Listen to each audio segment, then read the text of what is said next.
Hi everyone, welcome back to White Cottage. Today we're going to be making some delicious fresh pasta, something we don't make nearly often enough in this country. Really easy to make, but we're going to be making it with some sourdough starter. The old starter that you're probably going to end up discarding because you're just growing it too much and you're not baking enough.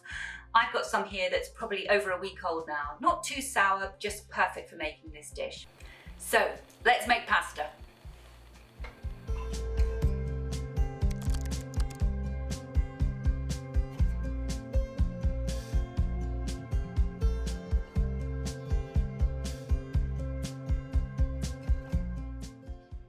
Okay, so we're going to start off with some fine Italian flour. This is 00 Italian flour, really finely milled and perfect for making pasta. But we're going to add 150 grams of semolina. This is fine semolina, and this is made from the Durham wheat, a hard wheat down in the south of Italy. You can make your pasta with all Durham or all 00. You can choose. I like to use a mixture of both.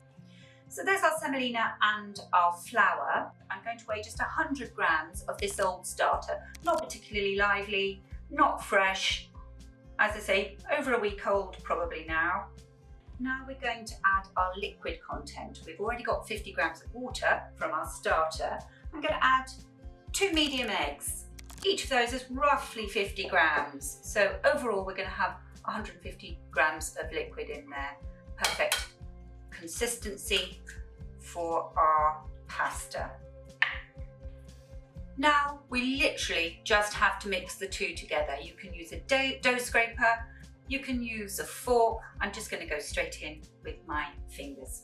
So we're just going to mix from the center of the bowl, picking up the flour and semolina as we go around until we have a nice stiff dough.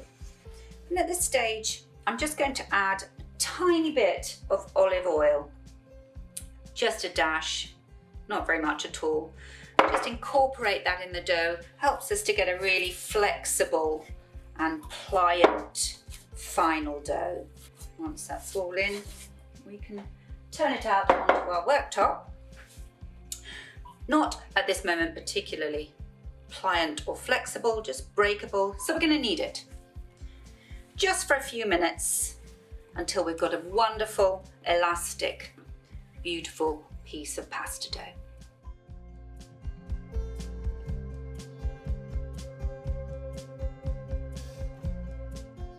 So there we go, a nice, elastic, smooth ball of dough now. We're going to just wrap that up and let it rest, and we'll come back to that in about 30 minutes. Once your dough has rested after about 30 minutes, 45 minutes, something like that, you need to prepare your table. We don't want this dough to stick anywhere once we pass it through our pasta machine. So we're going to sprinkle some semolina on the table. Now we can unwrap our dough, divide it into 4, but keep the piece that you're not using nicely covered so that it doesn't dry out. So we've cut our pasta into 4. I'm going to take one piece of that, 1/4 of the dough we've made already, and pass it through the pasta machine on its broadest setting, just for the very first pass through. Very thick. We can then fold that over itself and pass it through one more time on that broadest setting.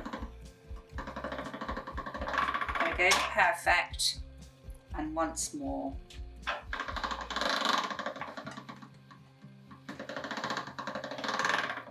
Wonderful. Okay, now we can make our pasta machine a little bit narrower and pass through again. This is where an extra pair of hands is extremely useful as it starts to grow.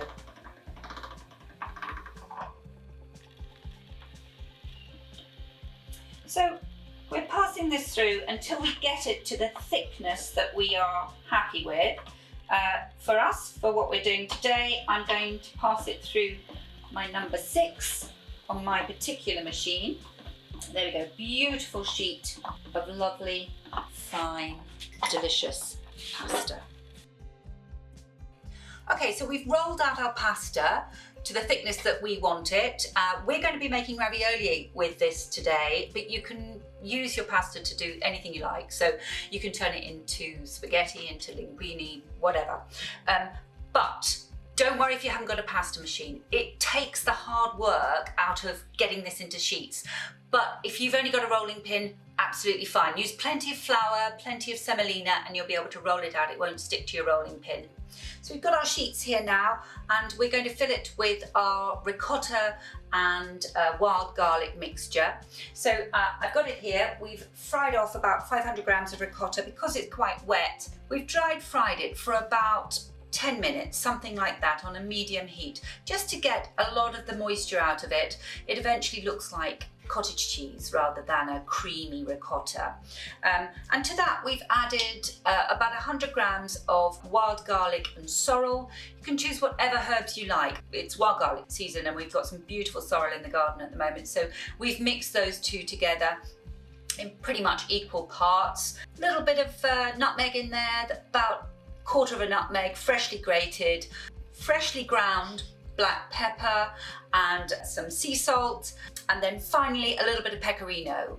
We've put about 25-30 grams of pecorino in there. If you haven't got pecorino, something like Parmesan, a hard Italian cheese will do very nicely. Gives it a little bit more saltiness, so do be careful not to over season with salt.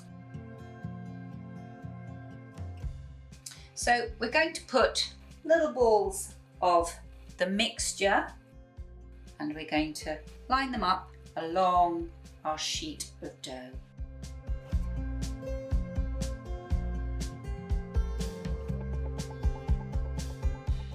So we're going to just now run our fingers around the edges of each raviolo. This is going to make sure that when we put the lid on the top of each of these in one long sheet, it sticks to the pasta below, because we need a nice seal. So now we're going to put our lid over the top, nice and carefully. We're going to seal each one of these. We don't want any air bubbles in here. So as we seal, we're going to just make sure we start from the filling and push out any air bubbles as it seals. So we've got a ravioli cutter here, but if you don't have a cutter, again, very easy, cut it out with a knife and then seal it with the edges of a fork, just so that all the edges are pressed together.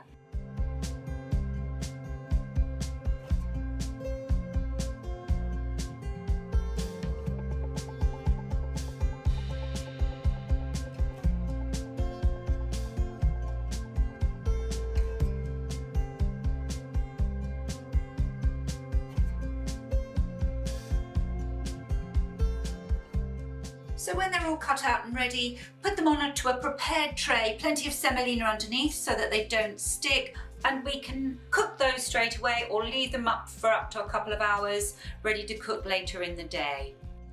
When you're ready to cook them, big pot of salted water, as big as you've got. Don't put too many in at once, and 3 minutes is probably all they're going to need to take. Pop them in, take them out when they're ready.